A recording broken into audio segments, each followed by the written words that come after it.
Next property की बात करते हैं। नेक्स्ट प्रॉपर्टी है जिसे हम कहते हैं base changing property. Base changing property क्या है? बेस चेंजिंग प्रॉपर्टी मैं एक बार लिख देता हूं, आप पहले नोट कर लेना, फिर इसका प्रूफ करते हैं। बेस चेंजिंग प्रॉपर्टी ये है कि अगर आपके पास log a बेस b है तो it is equal to log a base c upon log b base c। Means मैं log a बेस b को लिख सकता हूं log a upon log b। Base में कोई भी नंबर मैं अपनी चॉइस का रख सकता हूं। log a बेस b था मेरे पास, तो मैं इसे लिख सकता हूं log a upon log b, और बेस में मैं अपनी चॉइस का कोई भी नंबर लिख सकता हूं। बस वो पॉजिटिव होना चाहिए और 1 नहीं होना चाहिए। हम इसका प्रूफ करते हैं। देखो प्रूफ, पहले इसे समझना है आपको बहुत ध्यान से। मैंने क्या करा, मैंने मान लिया, मैंने कहा let log a base b equal to x है।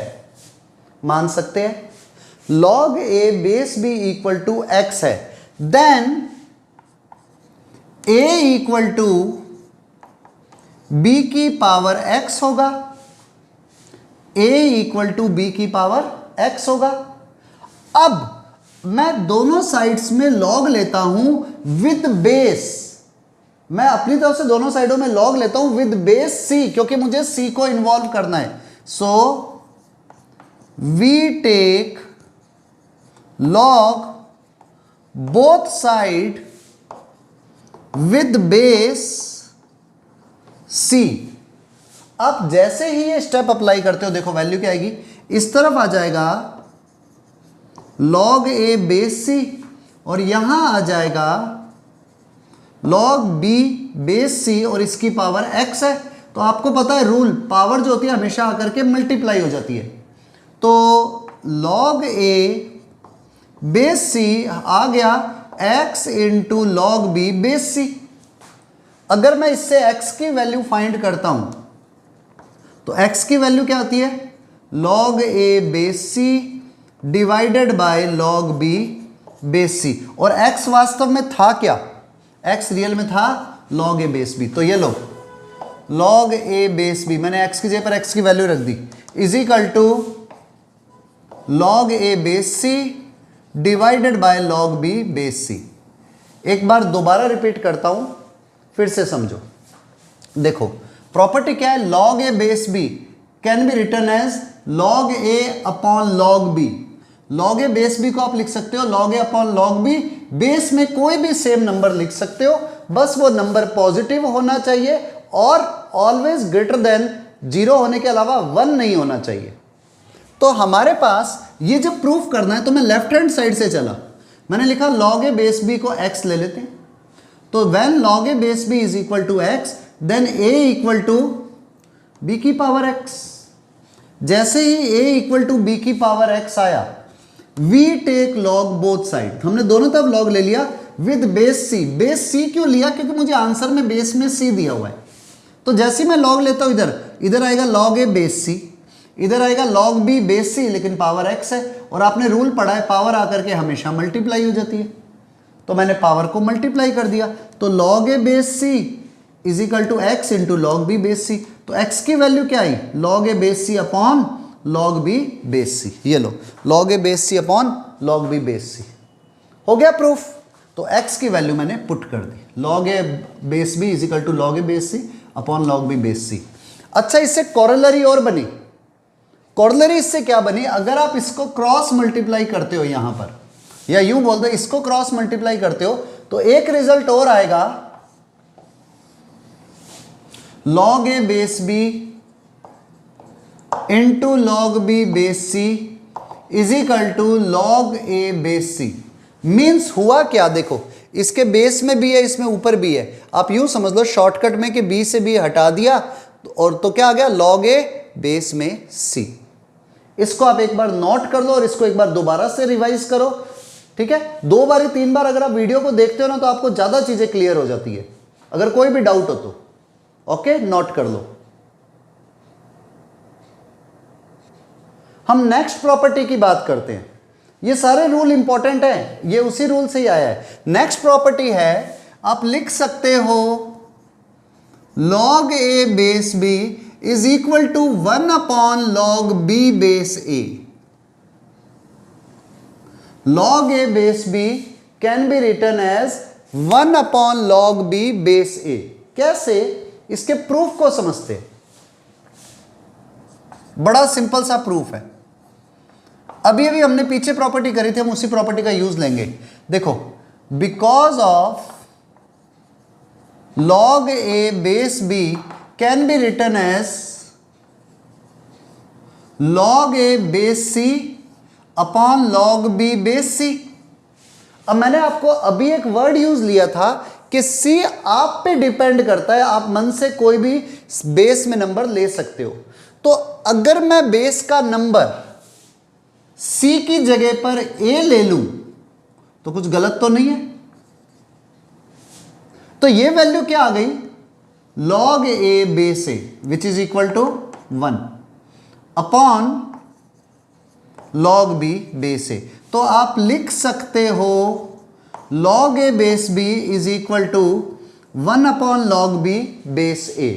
देखा जाए तो पिछली थ्योरम की ही प्रॉपर्टी है, पिछली थ्योरम या पिछले रूल से ही ये रूल बना हुआ है, ठीक है। तो आप लिख सकते हो log a base b is equal to 1 upon log b base a। Okay, note कर लो इस प्रॉपर्टी को भी। Next, one more property. आज सारी प्रॉपर्टीज अभी करेंगे। log a बेस में b की पावर n है, मतलब log के अंदर a है और बेस में जो नंबर है वो ऑलरेडी b की पावर n है। तो it is equal to 1 upon n log a base b। Means जैसे हमने पहले पढ़ा था कि अगर कोई पावर इसके ऊपर होती है तो आकर के मल्टीप्लाई हो जाती है, पर अगर कोई पावर बेस के ऊपर होगी तो वो बाहर जाकर के डिवाइड हो जाएगी। कैसे? पहले इसका भी प्रूफ समझते हैं।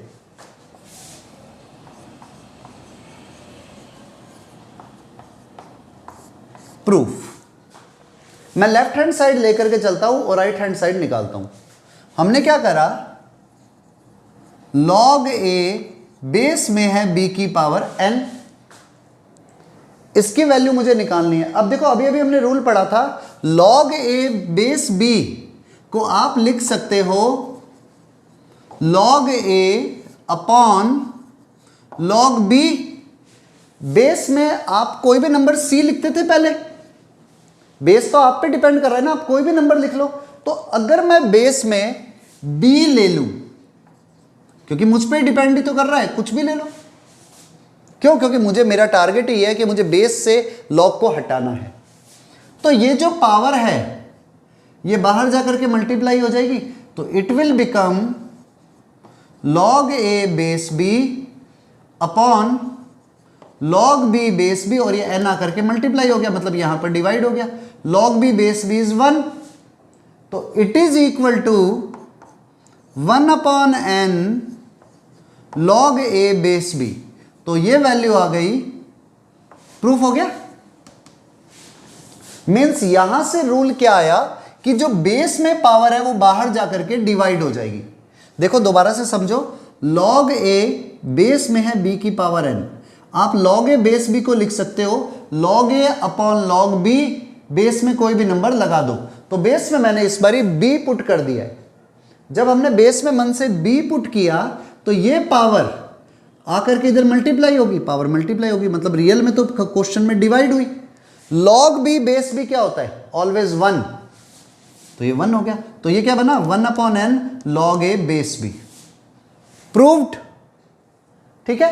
अब देखो, इससे एक रूल और बना लिया हमने, एक प्रॉपर्टी मन से और बना सकते हैं। वो प्रॉपर्टी ये है कि अगर आप log a बेस b, इधर तो मैंने पावर लिख दी p और यहां पर पावर लिख दी q, तो जो log के अंदर नंबर होता है उसकी पावर तो आकर के बाहर मल्टीप्लाई होती है, और जो बेस में नंबर होता है उसकी पावर बाहर जा करके डिवाइड होती है। अंदर रह गया log a base b। Means ऊपर वाली पावर को तो मल्टीप्लाई करना है, बेस वाली पावर को डिवाइड करना है।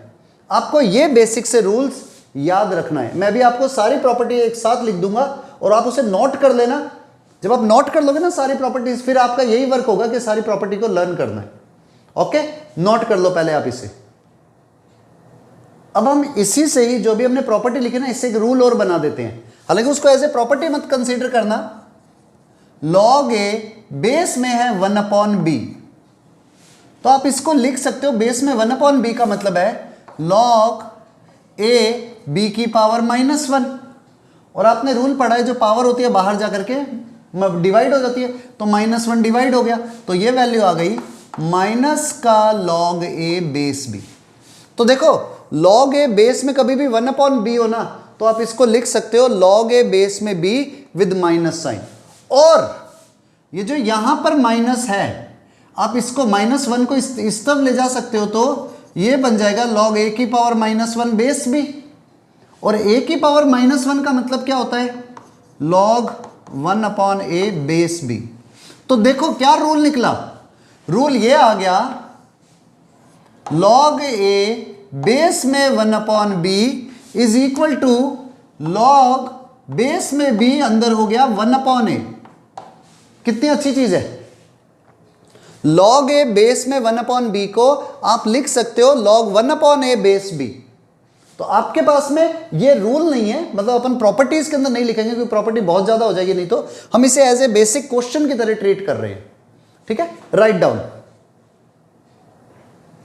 नेक्स्ट इस टाइप की लास्ट प्रॉपर्टी ये है कि a की power log b base c को आप लिख सकते हो b की power log a base c। इसका मतलब क्या है?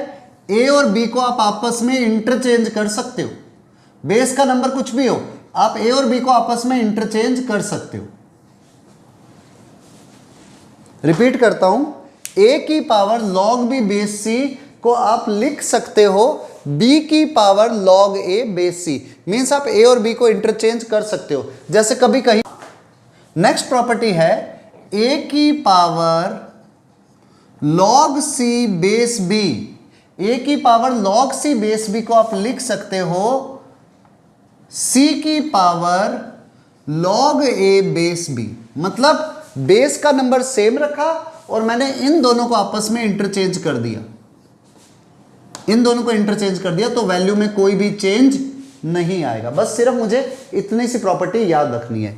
a की power log c base b is equal to c की power log a base b होता है। ये लास्ट प्रॉपर्टी है। इसका मतलब क्या हो गया, जैसे एग्जांपल से समझो फिर से। 3 की पावर log 9 या 4 लिख देता हूं base 5 mine is equal to होगा 4 की पावर log 3 बेस 5। ये दोनों इक्वल होंगे इस प्रॉपर्टी के हिसाब से।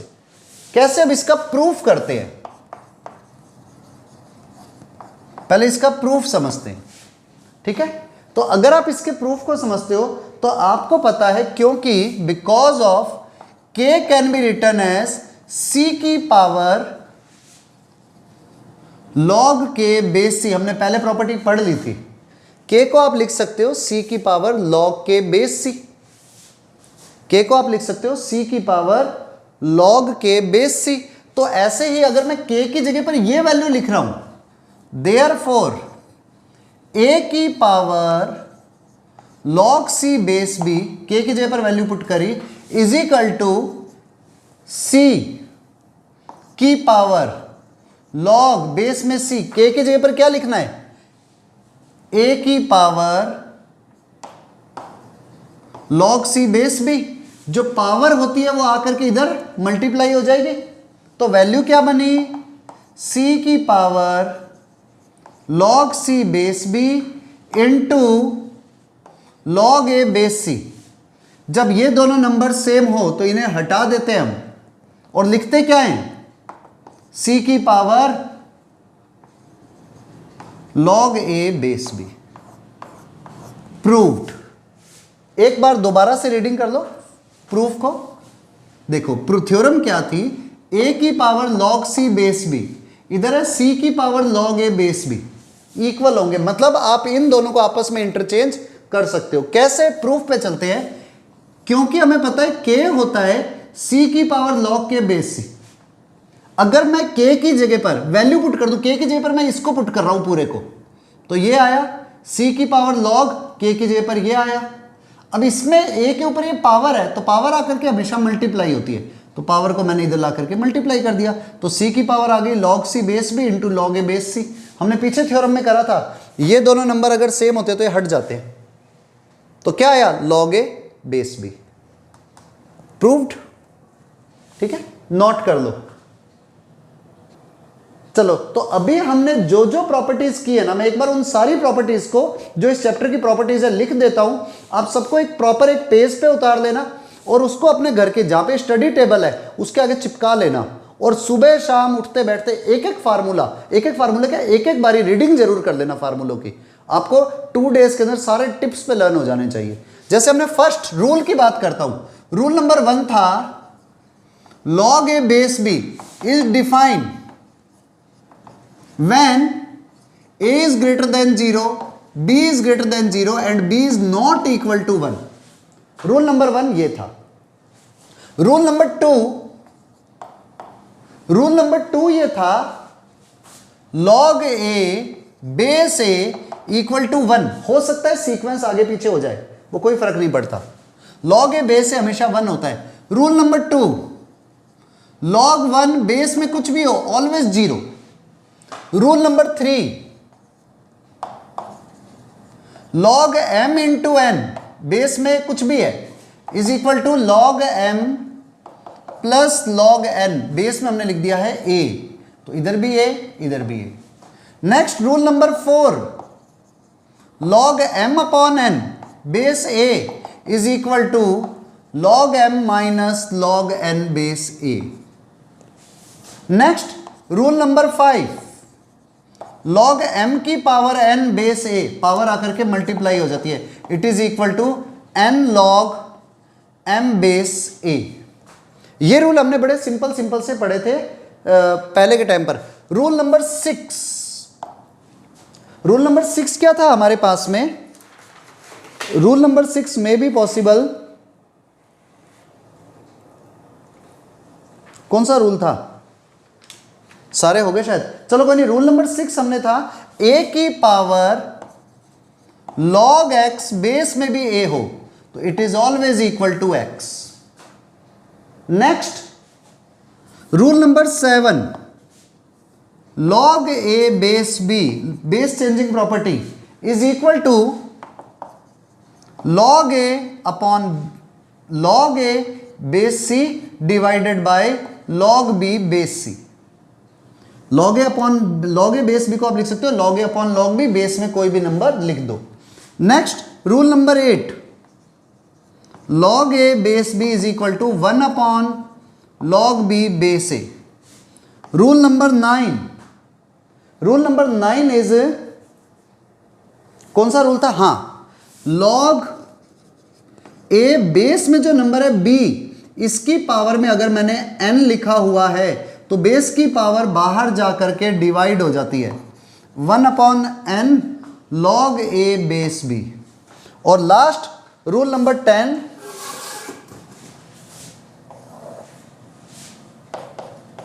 ये स्टैंडर्ड रूल है जो हमें याद होने चाहिए, a की power log c base b can be written as c की power log a base c, मतलब a और c को आप आपस में इंटरचेंज कर सकते हो। हमारे पास स्टैंडर्ड 10 रूल यही थे जहां तक मुझे याद है। अगर कोई रूल रह गया हो तो आप लोग भाई अपने पिछले नोट्स में से नोट कर लेना।